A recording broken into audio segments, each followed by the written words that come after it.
आने वाला समय बहुत खराब है, इसलिए सावधान रहना, खास करके 2032 तक सावधान रहना। बहुत विचित्रताएं होंगी, वैश्विक रूप से बहुत विचित्रता होगी। महामारी का फिर से प्रकोप होगा, जगह जगह द्वंद्व होंगे, युद्ध होगा, लोगों में उथल पुथल बहुत होगी। इसलिए हमारी प्रार्थना है 2032 तक जितना नाम सुमरण करो उतना बेहतर, भगवान के भरोसे रहो उतना बेहतर। समय बहुत विपरीत चालू हुआ है, बहुत विपरीत चालू हुआ है। और बुरा ना मानना, मंदिरों में भीड़ भक्तों की नहीं है, भिखारियों की ज्यादा है। हाँ, मंदिरों में भीड़, अंतर इतना है, भिखारियों का लेवल अलग अलग। जो बाहर बैठे वो थोड़ा छोटे भिखारी है, जो भीतर जाकर के मांगते वो बड़े भिखारी। भिखारी दोनों है, थोड़ा लेवल अलग अलग। तो आप ये मत समझना कि 5-5, 7-7 लाख लोग बद्रीनाथ और केदारनाथ आ रहे हैं, बड़ी भीड़ हो रही, बड़े भक्त बढ़ रहे हैं। ना ना ना ना, आजकल मंदिरों में भीड़ सेल्फी वालों की, रील वालों की।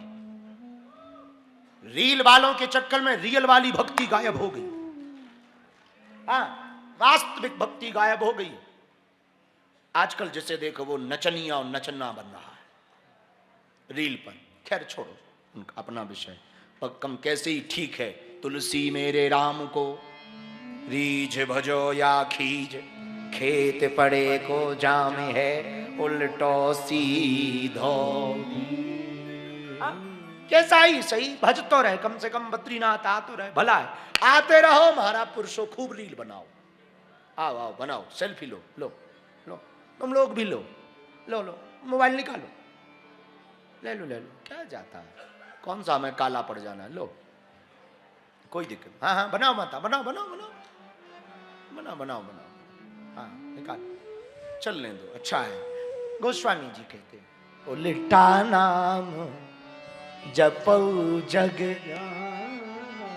वाल्मीकि भई ब्रह्म समान। उल्टा नाम जप करके जब वाल्मीकि जी ब्रह्म के समान हो गए, तो मेरे पागल, हम लोग कैसे भी जपें कुछ तो प्रभाव पड़ेगा, असर पड़ेगा, जितना समझ आए। पर हम विद्यार्थियों को कहेंगे माइंड अपसेट मत रखना, प्रसन्न रहना, हैप्पी रहना, खुश रहना। और एक बात और कह के सत्यनारायण जी सुना दें, क्योंकि कितने बज गए,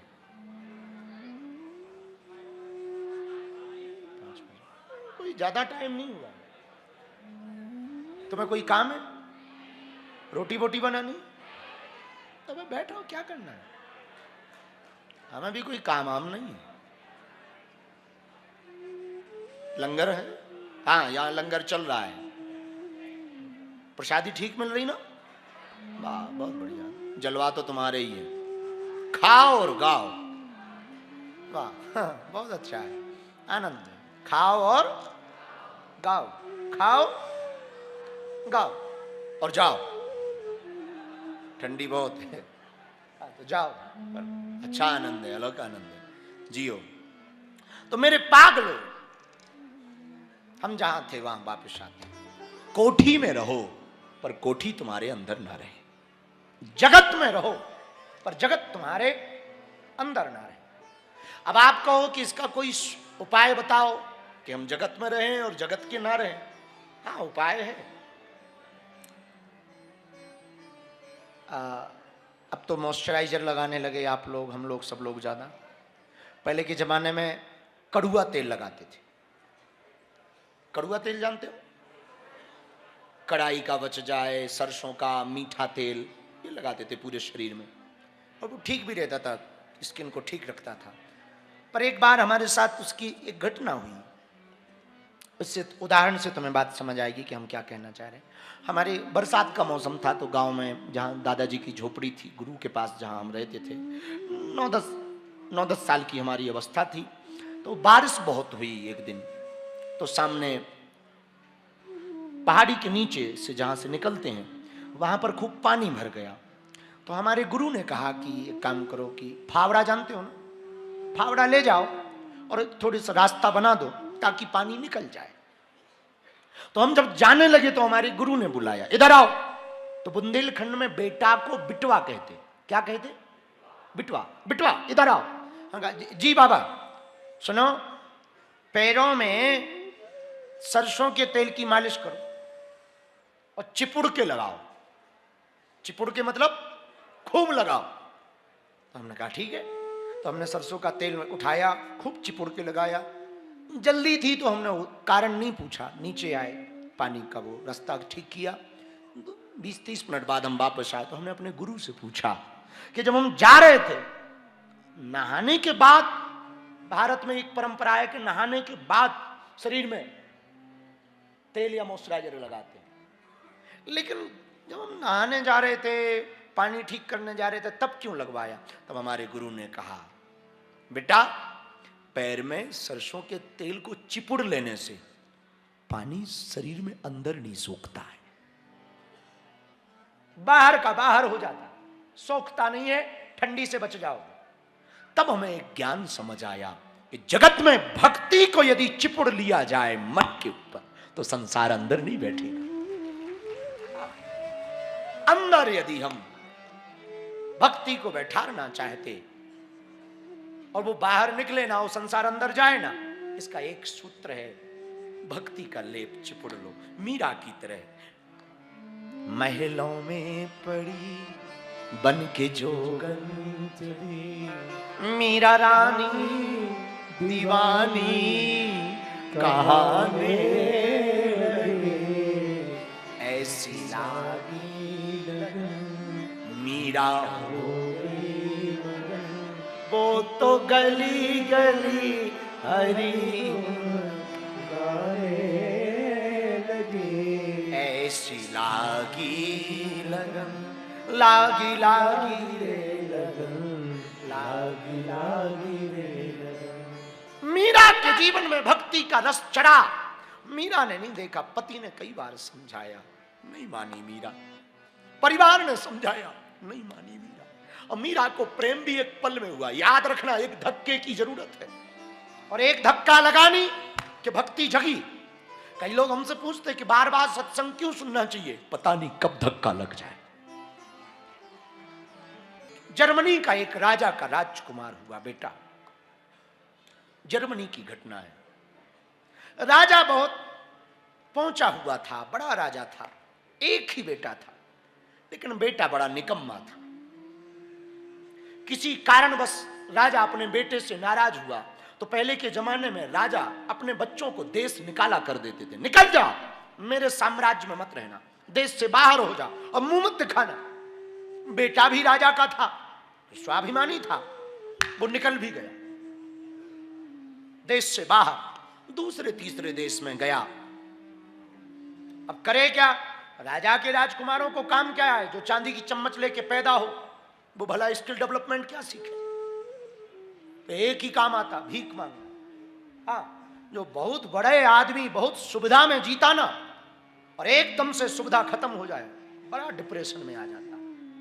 इसलिए बीच बीच में कोशिश करो सुविधा से रहित होना, जीना सीखो बीच बीच में, ताकि कभी सुविधा जाए तो डिप्रेशन ना हो, डिप्रेशन ना हो, टेंशन ना हो। ऐसे हमने कई लोग देखे, बहुत भौकाल, बहुत गाड़ियां, बहुत प्रोटोकॉल, बहुत व्यवस्था, और एकदम से पद गया कि प्रोटोकॉल गया तो वो एकदम से निचुड़ के उनकी आयु एकदम से घट जाती। एक कोई शोध है यूनिवर्सिटी का, विदेश का, कि बहुत दिनों तक नौकरी करने वाला आदमी जब रिटायरमेंट होता है जल्दी मरता है, आयु घटती है उसकी, क्योंकि जो हैबिट होती एस सर सुनने की, जी सर सुनने की, ऑर्डर देने की, वो घर पे चलता नहीं, घर वाली ऑर्डर देती, तो मन फिर चिढ़ता है, क्योंकि इसने तो पूरी 60 साल की उम्र में 40 साल नौकरी की, तो सिर्फ ऑर्डर दिया और जी सर एस सर सुना, और घर पे तो जी हजूरी करनी पड़ती, तो मन कसोटता है तो जल्दी मरता है, 10 साल आयु घट जाती है, जल्दी मरता है। इसलिए बीच बीच में असुविधा में रहना सीखो, सुविधा में रहो, बीच बीच में असुविधा में रहो, कभी फकीरियों में रहो, कभी मन करे संतों के पास रहो, और संतों के पास रहो तो गीजर और हीटर देख करके नहीं, हाँ, जो है उसमें आनंद, वरना हीटर भी बहुत खराब होता है। आपकी बात हम बोलेंगे नहीं, नहीं तो हंसी हो जाएगी। इन महात्मा के साथ बहुत खराब हुआ।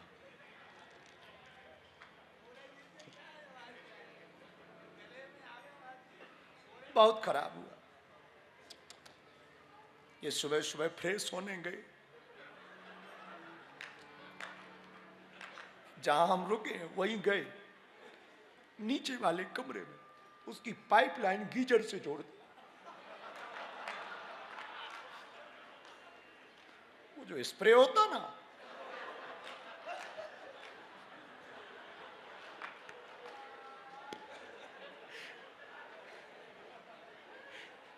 जो आफत बीती इन पर।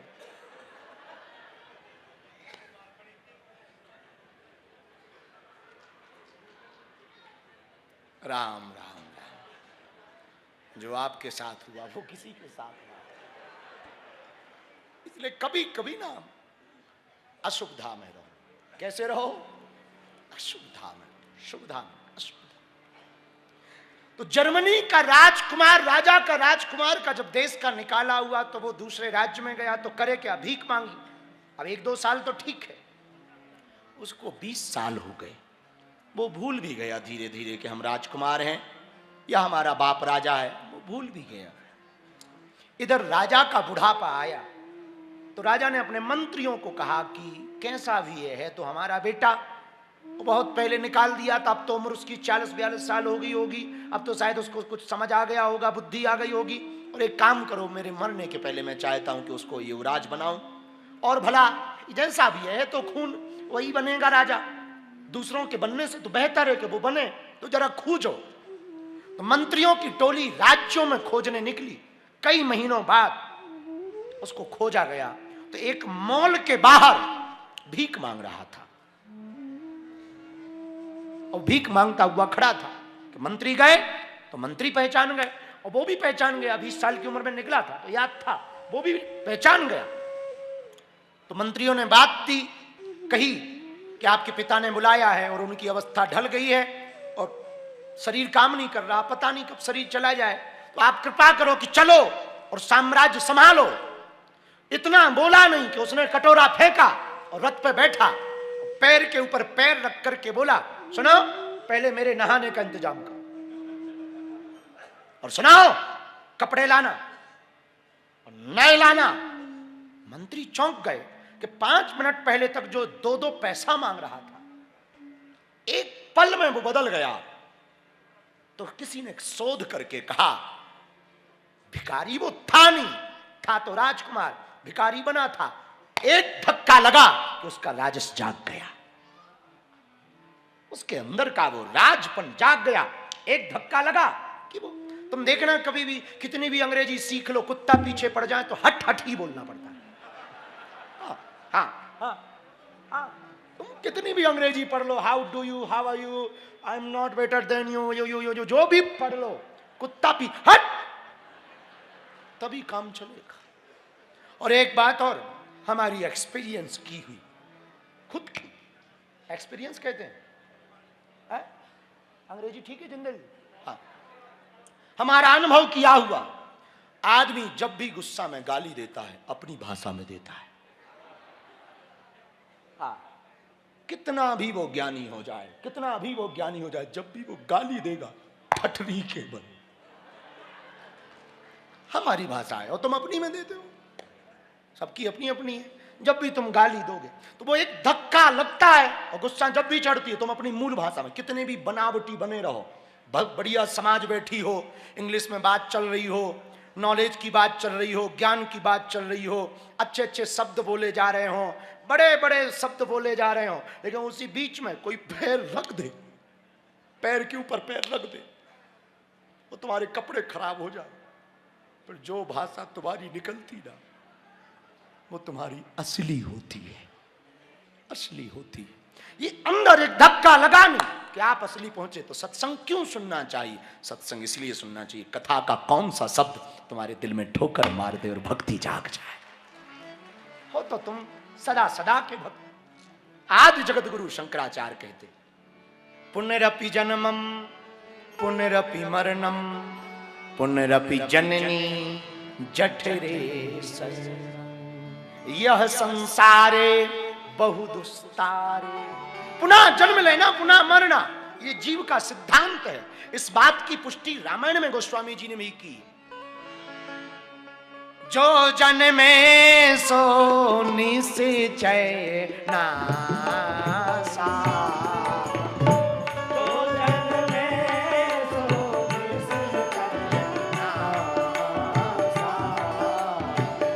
जो नासे सो पुनः प्रकाशा। जो नासे सो पुनः प्रकाशा। सीताराम सीताराम सीताराम सीताराम सीताराम राम राजा राजा राम कहिए। राजा राम कहिए। जो जन्मे सो निश्चय नासा और जो नासे सो पुनः प्रकाशा।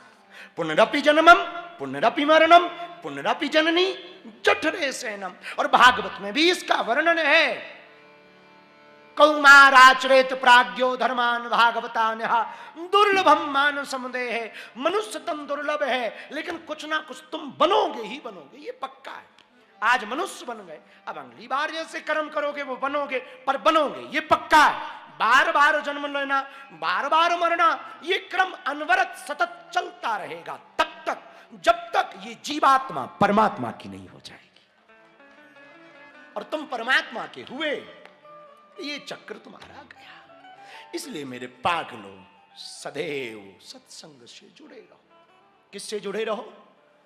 सत्संग से जुड़े रहो।